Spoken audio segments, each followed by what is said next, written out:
Hello friends and welcome to all. आज है 17 जनवरी और संडे के दिन एक बार फिर से आपके सामने प्रेजेंट हूं मैं एक नए स्टॉक की स्टडी के साथ। देखिए आज की अगर मैं बात करूं स्टॉक स्टडी की तो रूट मोबाइल कम्युनिकेशन सिंप्लीफाइड के बारे में है।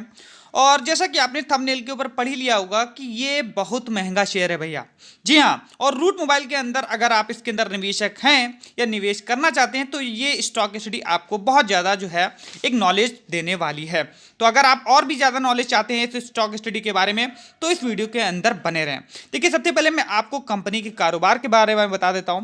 देखिए क्लाउड कम्युनिकेशन सर्विस प्रदान करने ये रूट मोबाइल कंपनी का एक मुख्य काम है। और इसके अगर मैं बात करूं तो कई जो है बड़े ओवरऑल अगर मैं बात करूं तो इसने करीब 30,150 से अधिक कस्टमर्स के लिए ये सर्विसेज दी हुई हैं। तो इस स्टॉक स्टडी को आगे बढ़ाने से पहले सबसे पहले मैं आपको 4 महीने पहले ले चलता हूं, सितंबर के मंथ में, जब इस कंपनी ने जो है पूंजी जुटाने के लिए एक आईपीओ लाए थे। और इस आईपीओ के अंदर जो है शेयर का प्राइस रखा गया था 345 रुपये से 350 के बीच में। और इसकी अगर एक लॉट साइज थी वो थी 40 शेयर्स की। और अगर मैं बात करूं तो इस कंपनी के अंदर काफ़ी ज़्यादा निवेशकों ने जो है रुचि दिखाई थी और एक भारी भरकम इस आईपीओ को सब्सक्रिप्शन भी मिले थे। और इसके बाद जो स्टॉक की लिस्टिंग होती है वो 600 रुपये के आसपास, मतलब 600 के ऊपर ही इसकी लिस्टिंग होती है, जो कि आपको बताता है कि कंपनी जो एक आईपीओ लाई थी उसका रिस्पॉन्स अगर किसी स्टॉक का प्रीमियम के अंदर जो है लिस्टिंग होती है तो वो उसे जो है बहुत ही अच्छा माना जाता है। और इसके अंदर जो है काफ़ी ज़्यादा जो एंकर निवेशक होते हैं वो भी इसके अंदर जो है काफ़ी ज़्यादा जो है उन्होंने एक रुचि दिखाई और उन्होंने भी भारी भरकम पैसा इसके अंदर लगाया था।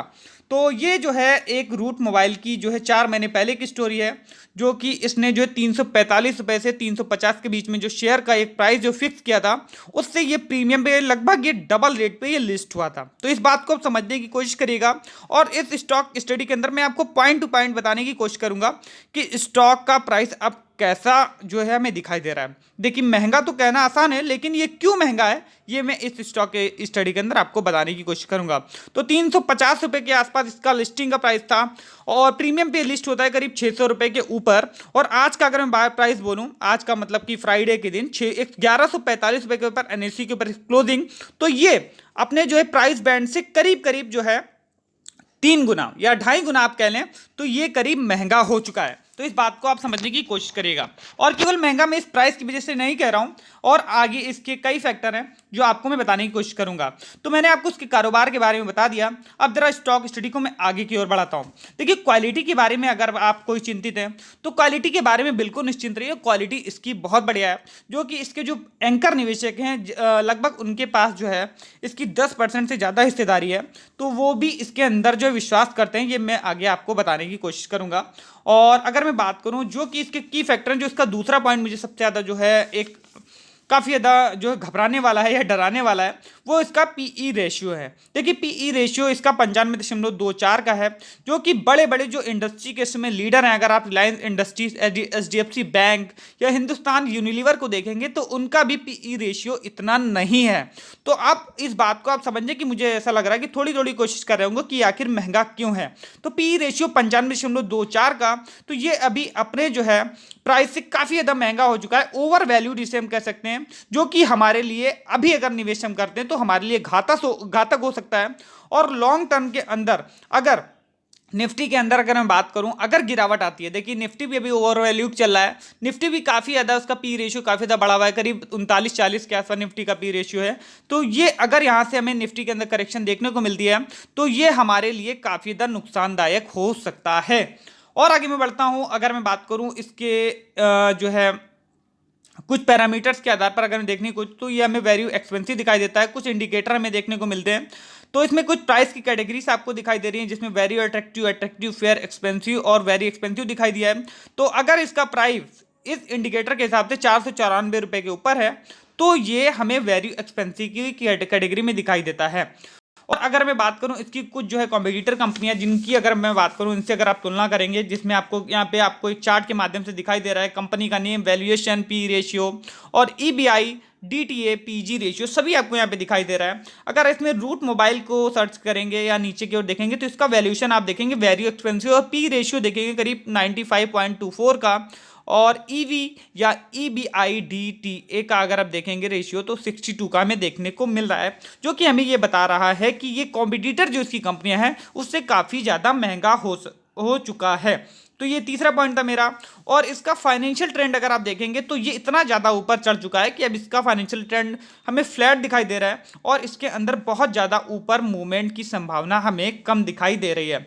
चलिए अब स्टॉक की ओर बढ़ते हैं और स्टॉक के डीएनए की बात करते हैं।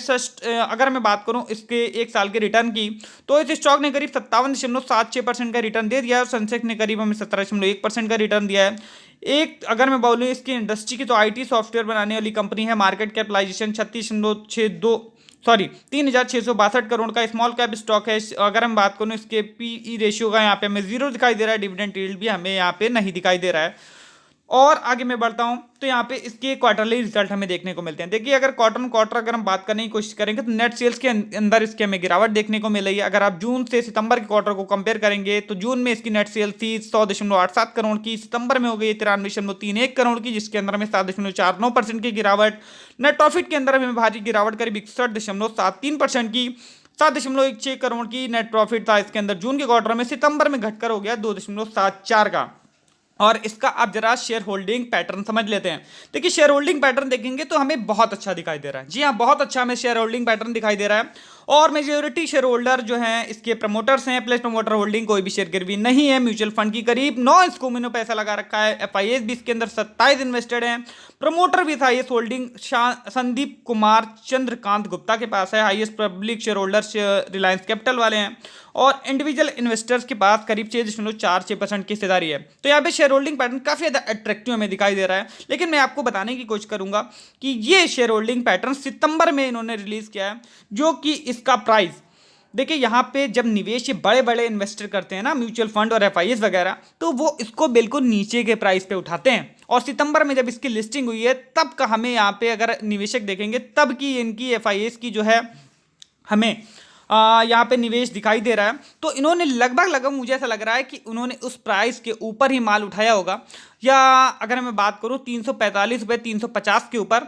तो ये हमें थोड़ा सा समझने वाला पॉइंट है और हमारे लिए थोड़ा सा डराने वाला भी है कि इन्होंने अगर इतने नीचे से माल उठाया है तो अगर इन्होंने बिकवाली अगर चालू कर दी तो इस प्राइस का हाल क्या होगा। चलिए आगे बढ़ते हैं जरा शेयर होल्डिंग कंपैरिजन का। जैसे मैंने आपको बताया सितंबर के मंथ की इन्होंने जो है हमें शेयर होल्डिंग पैटर्न यहाँ पे जारी होता हमें दिखाई दिया था, जिसके अंदर हमें सभी ग्रीन में दिखाई दिए थे। और सितंबर के अंदर प्रमोटर्स के पास 66.33% की हिस्सेदारी, एफआईएस के पास करीब 10.34% की हिस्सेदारी, म्यूचुअल फंड के पास करीब 8.44% की हिस्सेदारी और न्यू नॉन इंस्टीट्यूशनल इन्वेस्टर के पास 9.91% की हिस्सेदारी। और अदर डीआईएस जैसा कि इनकी लिस्टिंग से पहले 100% हिस्सेदारी थी और सितंबर में वो घट कर रह गई 4.98% की हिस्सेदारी। तो ये आपको समझना पड़ेगा।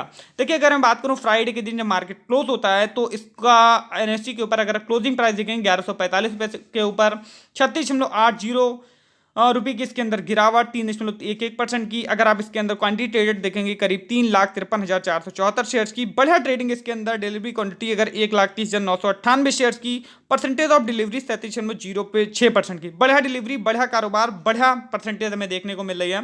52 वीक हाई देखेंगे 7 दिसंबर को 1275 रुपये के ऊपर। 52 वीक लो देखेंगे 625 रुपये के ऊपर 21 सितंबर को। तो कारोबार की स्थिति एक दिन में आप नहीं पता कर सकते, इसलिए 1 जनवरी से लेकर 15 जनवरी तक मैंने यहाँ पर जो है कुछ डिटेल्स लगाई हैं। और अब आपको यहाँ पे देखना है total traded quantity, deliverable quantity और परसेंटेज ऑफ डिलीवरी। तो अब आपको यहाँ पे स्थिति बिल्कुल साफ नजर आएगी। देखिए मेरे हिसाब से परसेंटेज ऑफ डिलीवरी एक छोटे शेयर्स के अंदर ठीक है, अच्छी नहीं आप कह सकते, ठीक हो सकती है इसके अंदर। और ये अब की स्थिति है जब इसके अंदर प्राइस अब अपने 52 वीक हाई से नीचे की ओर गिर रहा है। इस बात को समझिएगा, नीचे की ओर गिर रहा है। और इसमें मुझे ऐसा लग रहा है कि अब रिटेल निवेशक जो होते हैं वो इसमें ज़्यादा कूदते हैं। जी हाँ, रिटेल निवेशक इसमें अब ज़्यादा कूदते हैं, जो कि उनको जो है अब इसका प्राइस को और भागा। और वो अब ये नहीं समझ पा रहे हैं कि नीचे से जब कंपनी 345 से 350 के बीच में जब प्राइस रखा था उससे ये करीब 3 गुना बढ़ चुका है। तो इस बात को समझने की कोशिश करिएगा। और जो परसेंटेज ऑफ डिलीवरी है वो कोई अच्छी नहीं है, ठीक ठाक है, लेकिन अच्छी हमें नहीं दिखाई दे रही है। अब जरा इसके डेली चार्ट के ऊपर देख लेते हैं, क्योंकि वीकली और मंथली पे हमें ये बढ़ा ही हुआ दिखाई दे रहा है और उससे हमें बहुत ज़्यादा कोई रिस्पॉन्स भी नहीं मिलेगा। लेकिन अगर आप यहाँ पे देखेंगे तो शॉर्ट टर्म के अंदर ये जो है 21 डेज का जो एक्सपोनेंशियल मूविंग एवरेज है उस पर सपोर्ट लेता हुआ दिखाई देता है, जो कि 1141 पे 21 पैसे के ऊपर है। और अगर आप देखेंगे यहीं आसपास कहीं ये सपोर्ट अभी ले भी रहा है, देखिए गिरावट इसके 1145 के आसपास है, लेकिन यहीं पे इसका सपोर्ट प्राइस भी हमें देखने को हो सकता है शॉर्ट टर्म के अंदर ये फिर से एक बार रिवर्स कर जाए, ये जो है 1300 1400 1500 पहुंच जाए। लेकिन लॉन्ग टर्म के अंदर जब निफ्टी के अंदर गिरावट हो सकती है तो इसके अंदर जो है गिरावट होना स्वाभाविक है। अगर आप इसका देखेंगे टेक्निकल कुछ अगर आप देखने की कोशिश करेंगे तो ये हमें काफी ज्यादा बुलिश दिखाई दे रहा है, जो कि हमें जैसे मैंने आपको बताया शॉर्ट टर्म के अंदर हमें दिखाई दे रहा है। अगर आपने इसके अंदर माल उठा रखा है तो होल्ड करने की आपको आवश्यकता है, जो यहाँ पे कुछ पॉइंट आपको देखने को मिल रहे हैं आप यहाँ पे पढ़ सकते हैं। और जैसा कि बड़े बड़े निवेशक बता रहे हैं, मैं नहीं बता रहा, इससे आप होल्ड कर सकते हैं। लेकिन मुझे ऐसा लग रहा है कि अगर आप शॉर्ट टर्म के अंदर हैं तो आप इसके अंदर होल्ड कर सकते हैं। अगर आप लॉन्ग टर्म के अंदर इसके अंदर पैसा लगाना चाहते हैं तो आप यहाँ से अभी रुक जाएं, और अगर आप लॉन्ग टर्म के अंदर इसके अंदर निवेशक है तो आप यहां से एग्जिट कर सकते हैं। जी हाँ, मैं अपनी ये राय बता रहा हूं, मैं ये आम निवेशकों की नहीं बता रहा हूं, जो कि आपको इस स्क्रीन पे दिखाई दे रहा होगा। अब जरा निफ्टी की बात कर लेते हैं, और निफ्टी की अगर मैं बात करूं 1 जनवरी से लेकर 15 जनवरी तक, क्योंकि निफ्टी से अगर कंपेयर होता है निफ्टी 50 का और पूरे मार्केट का, तो अगर निफ्टी के अंदर अगर आप देखेंगे तो ये अपने पीक पर बैठा हुआ है, जो कि 39.34 का इसका पी रेशियो था 15 जनवरी 2021 का, जो कि बहुत ज़्यादा है। जी हाँ, बहुत ज़्यादा है। और लगातार निवेशकों का मार्च के वास्ते जो पैसा आया है वो निफ्टी को बहुत ज़्यादा ऊपर ले गया है। और निफ्टी के अंदर अगर यहाँ से गिरावट होती है तो मुझे ऐसा लग रहा है कि इस स्टॉक के अंदर भारी तबाही आ सकती है। और अगर मैं बात करूं, मैंने आपके सामने कई पैरामीटर्स रखने की कोशिश करी, अब आपको ये डिसीजन लेना है कि आपको इसके अंदर पैसा लगाना है या नहीं लगाना। लेकिन मुझे ऐसा लग रहा है कि अगर आप इसके अंदर पैसा लगाना चाहते हैं तो आपको अभी वेट एंड वॉच करना चाहिए। तो अब मैं यहां पे कह सकता हूं कि बहुत महंगा शेयर है भैया। तो इसी इन्फॉर्मेशन के साथ वीडियो करेंगे यहीं पे वाइंड अप। अगर आपको इन्फॉर्मेशन अच्छी लगी तो प्लीज लाइक शेयर कमेंट करना मत भूलिएगा। चैनल को सब्सक्राइब करिए। Thank you again watching this video.